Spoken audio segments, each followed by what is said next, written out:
Isu mahasiswa membakar gambar Perdana Menteri Datuk Seri Anwar Ibrahim. Angkatan Muda Keadilan AMK diingatkan supaya tidak melupakan sejarah bahawa sayap PKR itu pernah bergelumang dengan demonstrasi dan aktivisme. Serentak itu, Ahli Majlis Pimpinan Pusat PKR Dr. Mazli Malik menggesa supaya pemimpin dan mantan AMK bertemu dengan mahasiswa terpapit. Bekas Menteri Pendidikan itu mempersoalkan pihak yang cenderung untuk melontarkan kemarahan kepada aktivis suara mahasiswa UMS yang mengakhiri himpunan anti rasuah di Kota Kinabalu dengan membakar karikatur Perdana Menteri.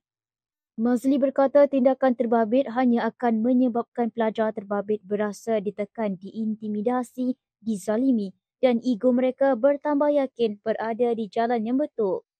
Serentak itu, Ketua Cabang PKR Semparenggam itu menggesa pemimpin dan mantan AMK supaya menurunkan ego dengan bertemu dan berbincang dengan kumpulan terbabit.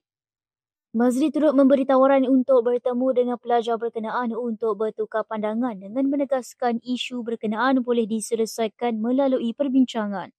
Pada hal lalu, kumpulan aktivis pelajar suara mahasiswa UMS membakar karikatur Perdana Menteri sebagai kritikan kepada Anwar yang menurut mereka gagal menunaikan janji berkaitan reformasi institusi dan rasuah.